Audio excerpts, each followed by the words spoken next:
Okay. Okay, we're going to go to Vanderbilt Beach right now and Michael Hudak to get report on conditions there. Take a look at the water level right there. This is the only exit of our hotel right now. And if we safely come down just a couple more steps, this is what's going on with the vehicles right now. It is a devastating situation. You've got cars that are going into emergency mode. As you can see, the back windows are rolling down on some of these cars. This car right here is our car. It was parked a little bit more straight. Now the water and the wind is carrying it. You can see actively the car moving. That vehicle over there, I'm going to step down one more, Javier, so you can come down one more step as well. That car over there is an electric vehicle. You might see the lights on, but do not worry. There, of course, is no one inside of that vehicle. This is a dire situation. That water was already past my boots at that point. We are trying to do this as safely as possible, but as you can see, the situations and the conditions of this area are deteriorating rapidly. Back to you. All right, thank you, Michael. Please get to a safe location. That's the bay side. The other side is the ocean side, and I can't tell you where one begins and one ends.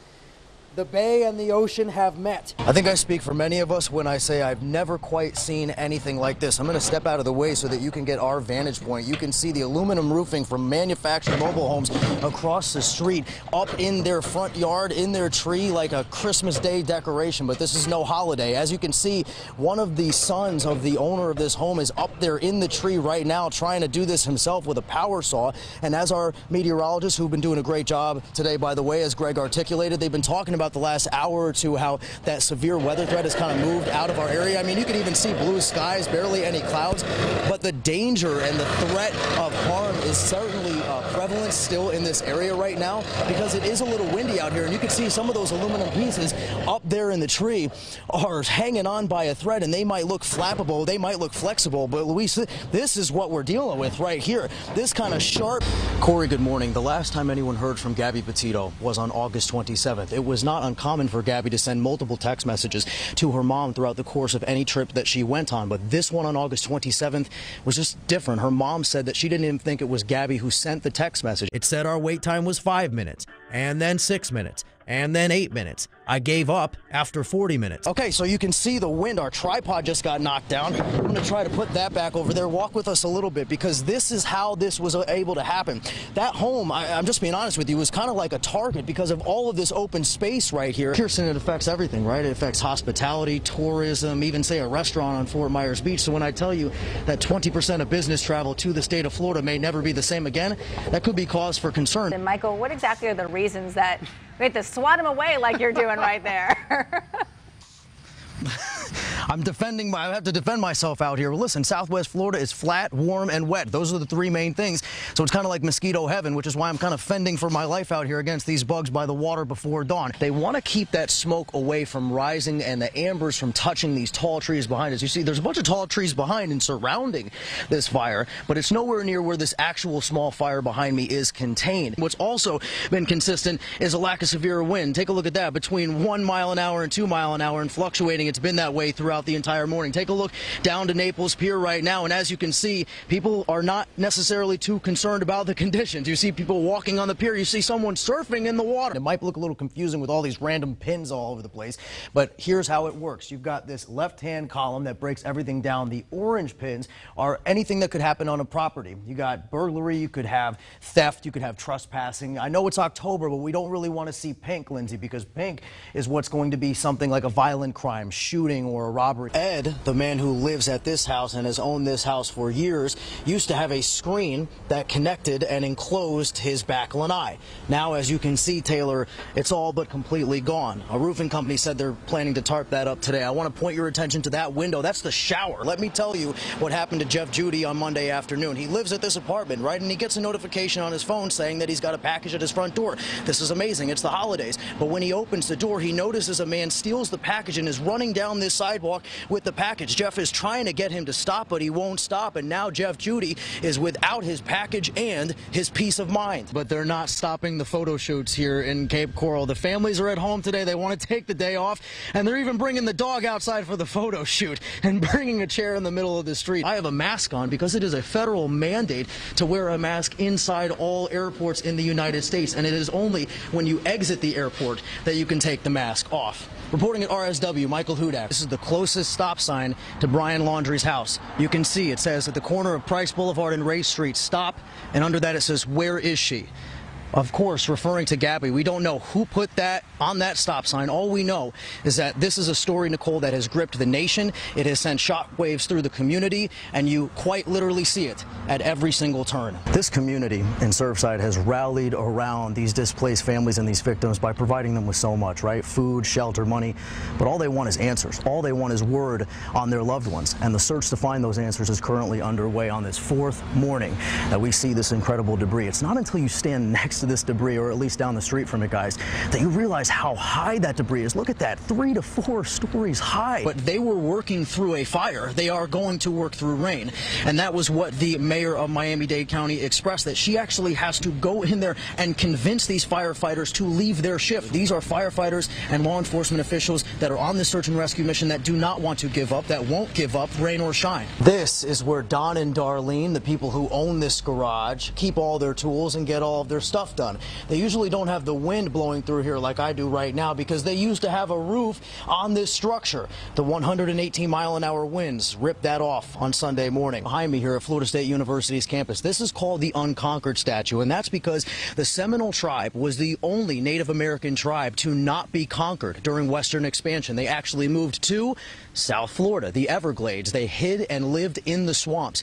When Bobby Bowden came to FSU, he redefined the meaning of unconquered. He was the leader of the first team to start the season as the #1 team in the country and end the season as the #1 team in the country. And do so right at the tank. You hold your phone over as if you're taking a picture, the QR code, click the button, and it'll take you to this website, which will take you to the app, which I already downloaded, where you can sign up for 7-Eleven's Ward program. You can save 11 cents per gallon on your first 7 tanks. 7-Eleven. See what they did there? Here's another thing. Figure out which brand of gas you buy the most. I don't know for you, but for me, I always go to a random gas station when I'm out of gas. I don't know. Instead, go to the same one all the time and join their rewards program and build rewards over time. I'll tell you the third key tip in just a second. I know you're dying to hear it, but first, let's hear from this expert who has more tips on how to save money on gas. Making sure that your tires are properly inflated, even going a couple PSI over, there's less rolling resistance. That's going to help there.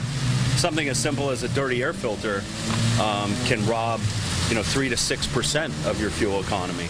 The other way you can save money on gas is by making your car as fuel efficient as possible, which means taking some of the weight out of your car. This actually surprisingly helps your car conserve gas. Another way that you can save money on gas is just don't floor it when you're at the green light. That wastes a lot of gas. But the #1 way that you can save money on gas, according to a local expert, is by using a car that does not accept gas because it's electric. You know it. You tell us about it all the time. Finding a COVID test fast is tough. I met a mom and dad who, while on the hunt for a test, came upon a testing site at a Bonita Springs strip mall. So they stopped and they got in line and they registered. But before they took the test, they got an email saying that they were negative. I mean, what? So I did some digging, found out the company that runs this site is racking up complaints not just here, but nearly everywhere. Erin Cates is a wife, okay? She's a mom too, and she's COVID positive. But see, she knows that now. She didn't know it when she got in this line. Erin, her husband Doug, and their 3 kids were in search of a test when they saw the signs along 41 in Bonita Springs. Almost like an election advertisement type sign, like a plastic sign that sits in the ground that says COVID testing this way. And I think it even said free COVID testing. In line, they were told to grab one of these doctors' clinical lab cards, scan the QR code, and enter their names, address, a picture of their driver's license, and all of their personal insurance information. When we went to CenturyLink, they didn't need all that information. But the Cates filled out the card anyway. While they were in line waiting for a test, they got a notification that their results are ready. Results of a test they were still in line to take. we got an email for each of us, all 5 of us, both of us and our 3 kids, saying that our rapid test came back negative. The Cates told me other people in line got the same exact message. Aaron and Doug did not like that one bit. So I confronted the man. I asked him how this happened. So they emailed Wink News, and I started to investigate. First, I tried to call Center for COVID Control. That's who sent Aaron and Doug the notification that their test results came back negative. You are currently caller number 121. It said our wait time was 5 minutes, and then 6 minutes, and then 8 minutes. I gave up after 40 minutes. I was getting nowhere. I went back to the card the Cates filled out, looked up Doctor's Clinical Lab. I found one ending in .net and another ending in .com. I called the .net number first. A spokesperson from the Miami-based company told me. So the Doctor's Clinical Laboratory Services that is using your logo and name on the west coast of Florida in several locations is not a part of your entity. Exactly. It's not a part of us at all. So when I looked for a number to the .com, I clicked the link and this popped up. It's an official-looking website, but with a peculiar message, okay? It's not a home page, not a table of contents tab. The first thing I see is a negative COVID-19 test, time-stamped with whatever the time and date was when I clicked on the link. I did it 6 times with the same negative test result coming up. So the next day I tried again. This time a single page filled the screen. The message, quote, "The patient you are trying to verify has been tested. If you need a copy of the report, call our lab," end quote. And there's a phone number. I called and heard this. Thank you for calling Center for COVID Control. Recognize that message? It's the Center for COVID Control. The company website says it is based in Illinois, operates more than 275 locations in 29 states, boasts free rapid COVID tests, detects Omicron, is highly effective, results by the end of the day, no appointments necessary. The Center for COVID Control says it is, quote, partnered with a CDC-approved and licensed lab, end quote. It looks good, it sounds good, but is it legit? So I went out to the testing site in Bonita. Look, no social distancing and about 15 to 20 people in the lobby. On a table, those same cards the Cates filled out. And only one person in the entire facility who told me that he started working there 4 hours ago. What's the name of this company? You don't know the name of the company that you just worked for right now? All I can tell you is the man that should be able to answer all the questions should be back anytime. Tyler Blackwell looked the part. Are you a nurse? Like, you have scrubs on right now. Are you like a registered nurse? I am not. Where'd you get the scrubs from? You can buy these things anywhere, man. Walmart, Target. He told me he has no medical training or expertise. He just hands the swab to people so they can stick them up their noses. It's criminal. It's infuriating. I hope it gets shut down fast. And the icing on the cake, a tip jar. I don't think you heard me. A COVID-19 testing site with a tip jar. It says tips for Tony. Blackwell told me that Tony was a man. It turns out Tony was a dog. A tip jar for Tony the dog. News begins with breaking news. Breaking tonight, the company at the center of a Wink News investigation orders a pause in operations. Good evening, I'm Lois Tomey. I'm Chris Safati. Thanks for joining us tonight. On its website, USA Today reports it obtained an internal memo saying the Center for COVID Control will pause all operations for 1 week. A company spokesperson later confirmed to USA Today the existence of that memo. That pause is expected to take effect Friday, nationwide. USA Today goes on to cite Wink News and our reporting of what happened at the Bonita Springs location, that some people in line got results for tests before they even took the COVID test. Wink News reporter Michael Hudak broke the story in Bonita, and on Wink News at 3 broke the news that the Edison Mall location closed up today. Michael, you talked with the woman who says she runs that site. That's right, and she says that these orders came from above. And Chris, above we know is the Center for COVID Control, which has 275 listed locations across the United States, 3 of them in Southwest Florida, and one of them used to be right there. A week ago today, the old Sears parking lot at the Edison Mall was lined with cars. Today, back to the ghost town it's been since the department store was closed. And when I got here, it was just me, myself, and my camera guy until a woman in a car pulled up. It turns out it was the woman who manages this place. So I asked her what the heck happened. This is time-lapse video I shot the first time I visited the COVID test site at the Edison Mall.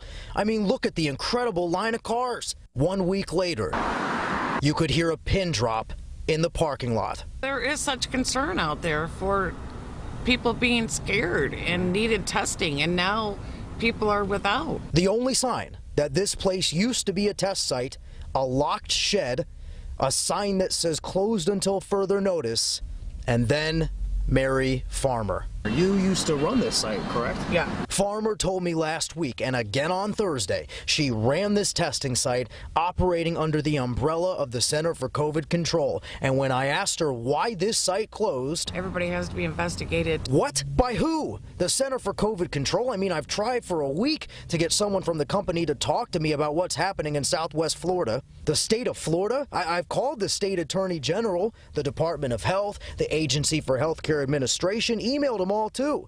They will not say whether they are doing an investigation. So I asked Farmer. Who did you say was investigating the Center for COVID Control? I know there were sites in Miami that were giving out results before people even tested. What if I told you that I did a report on Monday that the site in Bonita Springs was doing the same exact thing? We heard the same thing, and we didn't know that, and we were sending people over there that couldn't wait in line, and we didn't know that ourselves. It turns out the only Southwest Florida location shut down right now is the one at the Edison Mall. Thursday afternoon, this video proves the Cape Coral location is still open. And then when I texted Dennis Finnerty, the same Dennis Finnerty who welcomed me into the Bonita Springs site on Tuesday, his response was 2 words. Again Thursday afternoon, video shows Bonita is still open as well. Well, the problem is that the new landowner is trying to uproot everybody else's way of life, and he's going about it pretty boldly, Lois. He's apparently put signs in the mangroves that say private property, no trespassing, but he may have overstepped. There could be a so-called liquid loophole in Florida law that will keep access to this water open to everybody. Y'all need water? Joey Nelson 1, 2, 3 would not change this for the world. I lived here since 1980. 1980. Yeah, we moved here when I was 10 years old. Nelson's been kayaking on these waterways off of Big Hickory Island ever since. So when he saw the signs and he saw the cameras, he immediately knew the owner of the land was up to something. He came down, he put some signs up and some cameras, wired signs, and we were told that we weren't allowed, access, through the mangrove tunnels. The big signs and tiny cameras were courtesy of David Shee, working on behalf of the newly formed Bonita Springs Conservation Association. The group decided the open waters where locals spent hours and hours of their lives were now private property. What you had been doing basically your whole life, suddenly one day it was like, you can't do that anymore. Yeah. The only problem for the Bonita Springs Conservation Association, there may be a, how do I say this, a liquid loophole. That's why he brought us on a little tour here out into the water. Didn't think this was how the day was going to go, but let's give it a shot. Nelson told me Florida law says any navigable waterway is public property. So while I was out kayaking, the water that we were sailing on was public, but the sand underneath it is private. Stick your paddle in the water, you're good. Stick your paddle in the sand, you're on somebody else's land. Where we are right now, the water is public, but the sand underneath us is private? That's what I was told. How weird is that? Yeah, I mean, I've never heard anything like that before. Nelson, like a lot of people, hope the water stays open to anyone. Hi. And that right to be here is never taken away. If we are not allowed to access this, thousands of people, will not be able to enjoy this anymore. It would change the lifestyle completely. Yes. And just because they survived, just because they are not physically injured, that does not mean that they are okay, especially for the husbands who left town never to see the love of their life again. When two people exchange vows at their wedding, the famous words are, "Until death do us part." That one was your wife? That's correct. But these men say that's just not true. These husbands will never part from the love of their life, even after death. I was on the phone with her at 1:30. June 24th, 2021 will haunt Mike Stratton for the rest of his life. He was out of town on a business trip as the Champlain Tower South began to give way. His wife, Cassie, who was in their apartment photographed here on the 4th floor, called him. She called me up and she said, "I think there's an earthquake." And she looked out the balcony and the pool area had kind of a sinkhole. And then the building started to shake, rattle, and she screamed, and then the phone went dead. Cassie Stratton was 40 years old. Her husband, Mike, is only one of the husbands I met who left town before the collapse, never to see their wives again. I was in Panama that day. I was visiting family in Panama. Oh. Joseph Blaser Sr. was married to Elena for almost 30 years, a woman who escaped Fidel Castro's reign in Cuba when she was just a little girl. It's been the worst year of my life. I'm so sorry. My life completely a different life. I was very happy married with my wife. We were for 26 years. It will never be until death do us part. For these husbands, like Kevin Spiegel, if you could pick up the phone and talk to your wife, what would you say? I just fall apart. I wish, you know, sometimes at night I'll sit and talk to her. Even death could never make them part.